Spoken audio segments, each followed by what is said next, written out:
नमस्कार दोस्तों, सुनील इलेक्ट्रिकल के अंदर आपका एक बार फिर से स्वागत है।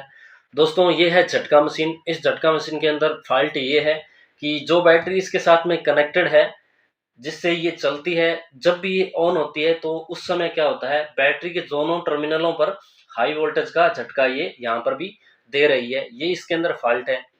तो इसके अंदर क्या समस्या हो सकती है, क्या कंपोनेंट इसके अंदर खराब हो सकता है, किस प्रकार उसे रिपेयर करना है, तो वो इस वीडियो के अंदर हम आज देखेंगे। तो वीडियो दोस्तों अगर पसंद आए तो वीडियो को लाइक कर देना। यदि आप चैनल पर नए हैं तो चैनल को भी आप सब्सक्राइब कर लेना। हम इसी प्रकार की वीडियो बनाते रहते हैं।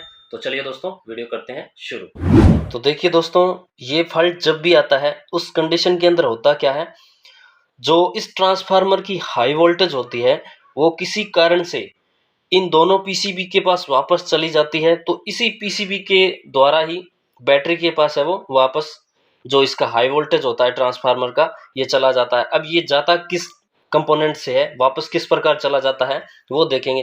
ये देखिए दोस्तों, ये जो सिटी कॉइल हमने यहाँ पर लगा रखी है, सिटी कॉइल का जो काम होता है, जैसे ही आगे सर्किट पूरा होता है, मान लीजिए किसी को झटका लगा तो इसका सर्किट जैसे ही आगे पूरा हो गया, सर्किट पूरा होने पर इस सिटी कॉइल के अंदर एक वोल्टेज बनती है।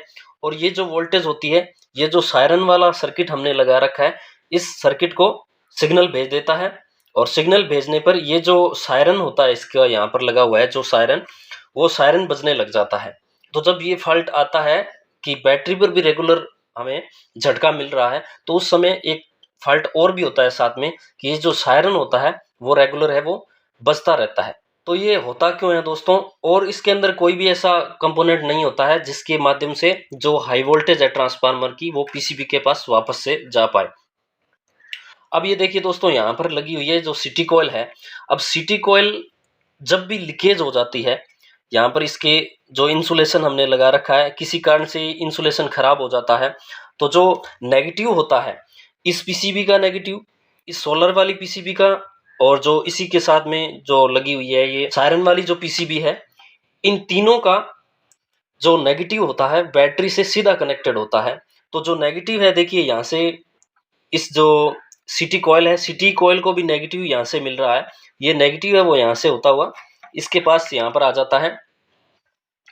तो जो ट्रांसफार्मर के अंदर जो हाई वोल्टेज बन रही थी, तो उसका जो झटका होता है, अगर ये लीकेज होगा तो यहाँ तक अर्थ इसको मिल रहा था, तो ये सीधा यहाँ पर इसके साथ स्पार्क करने लग जाएगा। जब भी ये लीकेज होगी तो इस वायर के साथ ये स्पार्क करेगा, नेगेटिव वाली वायर के साथ में स्पार्क करेगा। और स्पार्क करने पर एक तो हमें यहाँ पर स्पार्किंग दिखेगी, वो स्पार्किंग जो होगी हाई वोल्टेज की, वो स्पार्किंग दिखेगी।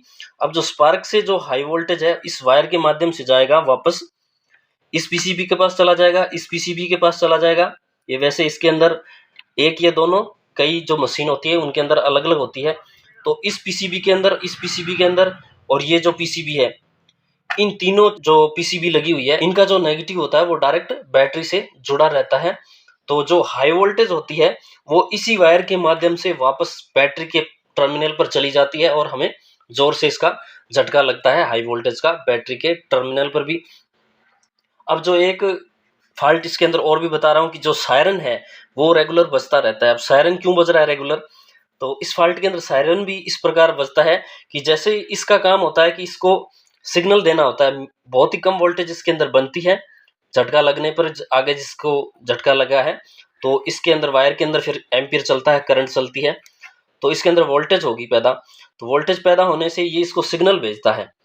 अब जैसे ही यहाँ पर लीकेज होगा, ये पीसीबी, ये जो सिटी कॉइल है यहाँ से लीकेज हो जाती है, तब भी इसका सर्किट पूरा हो जाता है और जो वोल्टेज है इसके अंदर बन जाती है। वोल्टेज बनने से ये जो सिग्नल होता है वो एक टाइप का सिग्नल है, वो इस आईसी को मिल जाता है।